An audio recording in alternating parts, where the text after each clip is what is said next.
Hello and welcome to Joyful, the podcast that will help you live a more joyful life. I'm your host, Chloe Markham, and it's my mission to help you find more joy every single day. This podcast is a deep dive into ways to reduce your stress, your overwhelm, anxiety, and that voice in your head that tells you you're not good enough, whilst also diving into the methods, philosophies, and protocols that help us live more connected, grounded, and ultimately happier lives. This is about living life on purpose.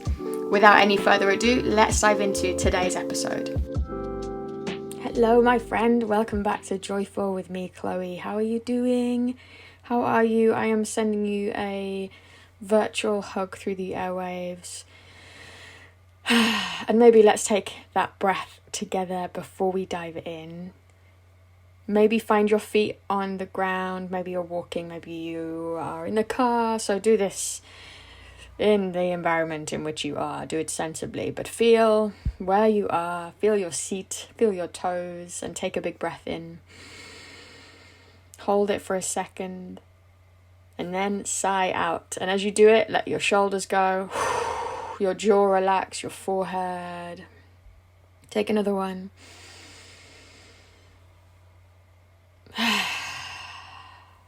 And arrive in this place with me just for a few moments. This is not a long episode, right? I just want it to be a reminder that you are enough and you deserve rest without having to work hard first. Just saying. And actually, that's the whole point of this episode. I think work-life balance is a myth. And I'm going to tell you why and how to remedy it, or what to do instead of striving for this work-life balance. I mean, I guess it is a thing, work-life balance, balancing work, balancing life. That is a thing I suppose we do. If you're an entrepreneur like me, if you're a business owner, if you hustle, if you work hard, and what is life as well, I suppose. If we think about that, it's like we can dissect that big fat word, life, into admin and taking care of family and cleaning, you know. But what about us and what I just spoke about, right? You deserve rest and So look, life is crazy.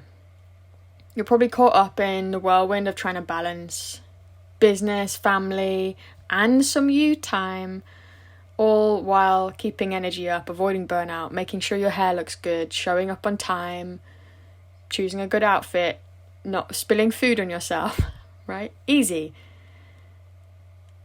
And I suppose what I'm really saying is when we put the lens of work-life balance on that, when we look at that through the lens of work-life balance, it can actually lead us to get more stressed and more overwhelmed and more running on fumes and closer to burnout. So my hot take is it's about finding a rhythm. I want us to actually have our cake and eat it too. Right. So let's acknowledge first off the pressure that you're putting on yourself to achieve this elusive balance. This idea that you can neatly divide your time into equal chunks for work, for family, self-care, it just doesn't work like that. We can't split life like that. It's not a 50-50 split. It's constantly shifting dynamic, right? And this is why we end up finding unbalance and feeling the pressure. Because some days, work is going to require so much more of your attention. Other days, it'll be family that takes the spotlight, or you'll need some time out. And I mean, that thing is so often what we overlook, right? And we push through and then we run on fumes. Then we're fucked. You know what I mean? Trying to keep all of these things equal can make us feel really guilty for not giving one area more time, or we start resenting the parts of our lives that seem to be taking up all the space. I actually think when we start chasing this balance, because let me tell you, babe, we never find it. And when we chase it, we end up more frazzled than we were if we do what I'm about to talk about. I think the point here is when we try to fit work and life, I guess, into a perfectly structured box, what are we doing except creating rigidity? It turns work into something you have to do instead of something that serves you. It makes space for pressure, more stress, exhaustion. And I think work-life balance epitomes that idea of forcing things. We have to force things to find a balance. And we end up missing out because of that forcing. We become fixated on maybe a number, maybe how many hours you're spending doing this or that, making sure they add up correctly. We can get, if you're anything like me, into that mindset of overthinking it and doing it for the sake of the numbers or the what looks good on a sheet, or like it becomes arbitrary. But we can't approach our life or live our lives like this is an equation. And while it's really important, of course, to give time to each part of your life, it's really important, and I spoke about this in a previous episode, to show ourselves and allow ourselves some flexibility to show up as we are in the moment.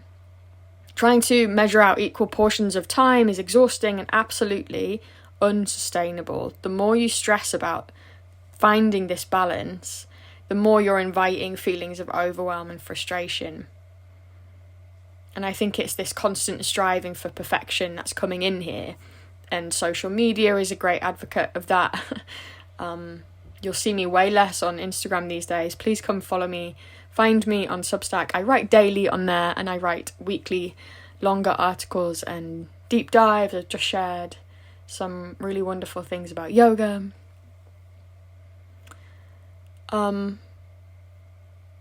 I think this perfectionism that you have, the tendencies toward perfectionism, helps us get stuck in this never-ending cycle of guilt and feeling like you're never doing enough, you're not enough, and you're never finding balance. So, how do we break out of that cycle? We find a rhythm that works for us. A rhythm that's allowed to change and flex and adapt based on what's going on in life, and where you start to embrace shifts, the ebb and flow of stuff without putting pressure on yourself. And I have a few little ways of helping you do this. It doesn't have to be big or dramatic. These changes don't have to be huge. Really, it's about small intentional shifts that can support your energy. So, the number one thing I would say is work in blocks. Focus on one task at a time. Oh my God, did she just say that? Multitasking is doing you no favours, girlfriend. I do this a lot too. And I notice when I'm multitasking, you know, it's so funny. I've spoken on this podcast about brushing teeth before, and how it's such a simple thing. We all do it. It's a habit we all maintain, hopefully. But I notice that when I'm doing that and doing something else, and brushing my teeth and trying to do this and trying not to get toothpaste on my shirt and trying to do this other thing and like it just creates that chaos. When I brush my teeth and I'm just sat and I feel it and I'm in the moment with my toothbrush, it is a different experience. And this is what I'm talking about when it comes to multitasking. No, don't do it. It is burning you out. So when it comes to work, see if you can set a timer for an hour. Call this deep work, right? Give that task your full attention. Turn off your phones for that time. No tabs open, no emails open, no notifications that are going to ruin it. Maybe communicate to people that that's what you're doing and do the work. And then when the timer goes off, we step away, we take a break, whether that's maybe a walk around the block or the block, who am I? I'm English, I don't know what a block is. A few minutes of stretching maybe. Something. Go make some tea, dance in your kitchen, go outside. I don't know what your jam is, but it's essential, right? This bit to reset and give your brain a rest. And when we do that, it not only makes us work more efficiently, but it helps us stay sharp, right? Without getting overwhelmed, without getting distracted, we stay sharp. So working blocks would be my number one thing.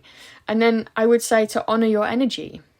Because you're going to have times during the day when you feel alert and creative, times when you feel sluggish and drained.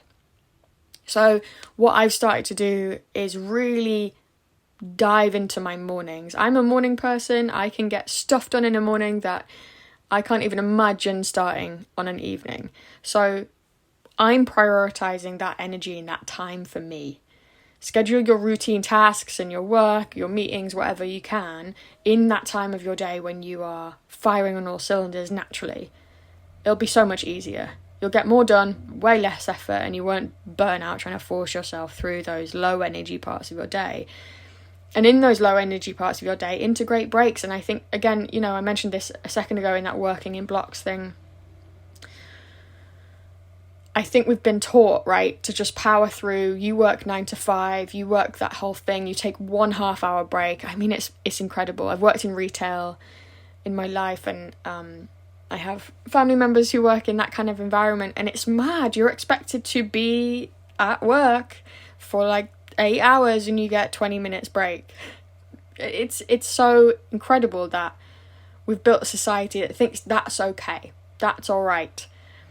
And I think that kind of attitude creeps in, whether you work in retail, whether you work for yourself or whatever. Like, plow on, work until you're done. And we feel a sense of pride from that, and we get badges of honour if we work late, if we work till we collapse, if we do a 50-hour week. It's like, yes, I'm working hard, I'm hustling, I'm getting stuff done. But, I mean, number one, it's not doing you any favours. Categorically, you and your brain and your body, your nervous system, need breaks if you want to perform at your best.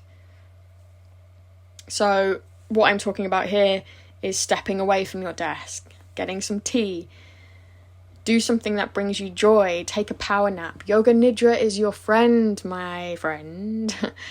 Yoga Nidra is a beautiful thing. And they help, all of this stuff helps reset your nervous system. So you're going to stay productive, your energy levels are going to stay stable, especially if you're not eating biscuits all the time like I do. But like integrating breaks and not seeing that as a loss of productivity, but a driver of productivity, a part of productivity. And the final thing I would say here is you've got to give yourself permission to rest. You have to give yourself permission to rest. It's not an option. And I think we think it is an option. I know I do. I've had days recently where it's like, okay, I've got to get this task done today. I've put that on my to-do list, so I'm getting it done today, come hell or high water, and I sit at my desk and I crack on and I get it done. And then, I don't know, 5 hours later, I emerge like a zombie. And the hangover from that can last me a few days, especially if I do a few days like that on the trot. That can really, impact my energy. And it's the same for you. It's essential for us to rest for both physical and mental well-being, right? And we have been taught to feel guilty around that, around taking time out to rest. We've taught that it means we're lazy, we're unproductive, as if being productive is a metric of a valuable human being. Just saying, it's not. It's essential. It means you're investing in yourself, your future energy. It's an essential part of being productive if that's your jam. And I want us to see rest not just as a 2-week holiday in the Seychelles or a weekend city break. This could just be, okay, I'm going to go read my novel for a while. I'm reading Frankenstein right now. That is my rest book and I'm fucking loving it. And it's a small thing that I'm doing every day, as well as Yoga Nidra. Please have a look at Yoga Nidra. Dive into some more of my episodes about it if you haven't already got your Yoga Nidra practice, because let me tell you, it's a game changer. But yeah, these rest breaks can be small. Pepper them in, and you'll start to see a difference.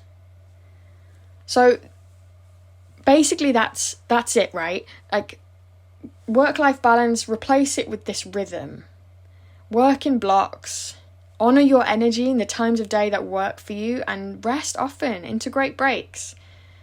And give yourself permission to rest. Don't feel guilty about it. How do we find that rhythm, though? And I think it's really simple. We just start small. Take really close notice of how you're feeling during different parts of your day, when you're tired, when you're alert, when you're creative, when you're drained, and then build that rhythm from that place. It doesn't have to look like anybody else's. It doesn't have to be a 4 a.m. thing.